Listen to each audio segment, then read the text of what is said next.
waxaan rabaa waxaad ogeyna ku sheego waxaan rabaa inaan ku sheego qorshaha madaxweyne xasan sheekh maxamuud uu leeyahay ayaan rabaa inaan ku sheego madaxweyne xasan sheekh maxamuud istiraatiijiyad cad ayuu degsaday oo ku saabsan deegaanka uu rabo inuu maamulo oo gacan ku hayntooda maamulo oo awood military ku hayo muqdisho jaziira baraawe baladogle balcad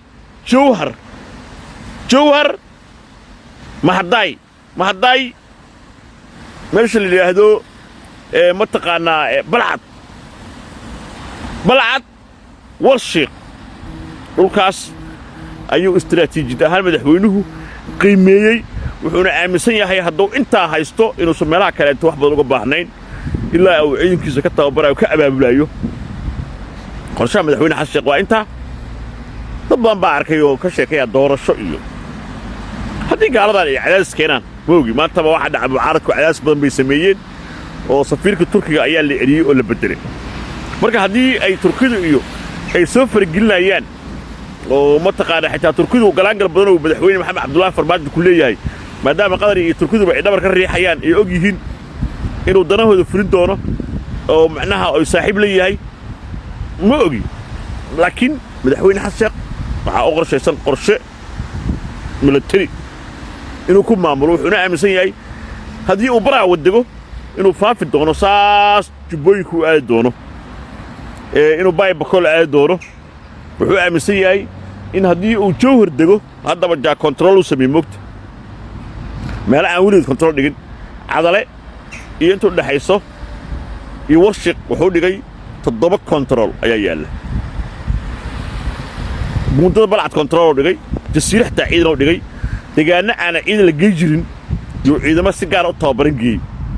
sidoo kale aagada gacmeedka laga ilaalinayo ciidan fara badan baa la geeyey marka waxaa dhici karta laakiin madaxweynuhu turkiga ayaa laga yaabaa waa nin smart ah inuu fahmo maadaama hadda dhinaca waqooyiga ay Israa'iil iyo Imaaraat uga awood bateen inuu sida koonfurta dadkay ku kicin maadaama dadka ay banaan baxayaan la leeyahay turkigu heshiisiin la'aan la siiyey la leeyahay turkigu mataqaana waxayni buu laqlaqayaa xoolaheeni uu haysta turkiga maadaama la leeyahay oo dadku ay saas Soomaalidu sheegayaan inuu arrinta dhexdhexaadin xoogan uu ka galo laakiin arrinta waxa weey nimankii westernka ahaa ee reer galbeedkii ayaanba ogolayn ba hadda turkidu xilin dib u deg hawsha anaga wadnay dib u deg turki marka waxa kale tood taagan turkida iyo qadariintu waxay leeyihiin wada hadalku waa in erga ka socotay maxamed cabdullaahi farmaajo lagu soo daraa haddaan lagu soo dirin waxba kama jiraan laakiin qodobka muhiimka waxaa weeye madaxweyne xasan sheekh qorshe u degsan mana jirto sargaal la dhaafayo oo hubka laga dhigay ma jirto mana jirto ganacsato aan la xakameyn doonin dhaqaalahooda qorshaha u degsan waxaa waaye shirkado waaweyn oo ganacsatu leeyihiin in dhaqaalahooda la xayiro hoos loo dhigo marka istiraatiijiyadiisu maaha meelaha dhawaa ka sheekeynaysiin qorshe dheer buu leeyahay laakiin qorshahaas shala dhul bay joogtaa maanta hub bay joogtaa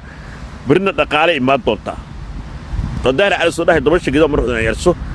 anigu nin madax banaan baan ahay mucaaradkii maxaafadka qolo la leefmaayo waxa iga taqaanin daily maalin kasto information kooban oo xasaasiya oo runa oo xaqiiqo ah inaan la wadaago way araganahay 4 sano madaxweyne xasan sheekh kama hadlin mucaarad kama hadlin TikTok aan joogay laakiin hadda 4 sano dhamaatay update-ka maqaayadii shidaya habaqlayso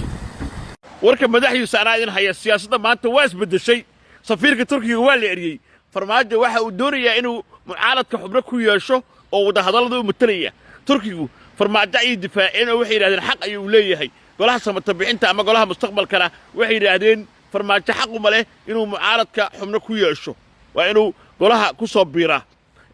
dowladda galbeedka gacantay taagan dowladda galbeedka waxay yiraahdeen turkiga dal fariiso anaga wada hadalka wadnay waxay soo geli kartaan turkida waxay dhaheen anaga wax walba Ankara u laabanaynaa wala saaya marta Ankara u laabayna hay dhaheen turkida wala isqabsada dhagta iska suray waxa weeye laakiin golaha mucaaradku dacwadda ay qoreen madaxweynaha turkiga uu aqbalay safiirku Soomaaliya u fadhiyo Turkay macnaha safiirka Turkay u fadhiyo Soomaaliya waa la xiriyay mid kale lagu soo bedelay waxa weeye xaaladdu way adagta ugu yamarkaya maxaa yeelay waxay isku hayeen mucaaradku waxay aaminsan yihiin xasan waqtigiisu u dhammaaday 15 May 2016 ku dhammaaday oo madaxweyne hore waay isagana wuxuu yiri madaxweynaha xilligan waayu uu ardeystay halkaas aasta rukub la iska yiri sidoo kale naamiye hore dagaalka markuu dhacay diyaaradaha droonka Turkiga ayaa loo isticmaalay in lagu weeraro mucaaradka iyo beebayaasha taasina arrin kale weyn bay noqotay marka wala sayaa wada hadalka hore waxa uu wada Mareykanka iyo waxa hore uu waday iyo Ingiriiska iyo midowga Yurub iyo qaramada midoobay laakiin waxa meesha soo galay Turkiga waa soo gashay way yaabeen markay galbeedkii Westernka waxay ku dheen inta xageed naga soo gasheen anaga hawsha wadneedii iyo anaga inaan wadna xaqa u leenahay arintan maayla Soomaaliya Turkidu dhaqaale badan ka galay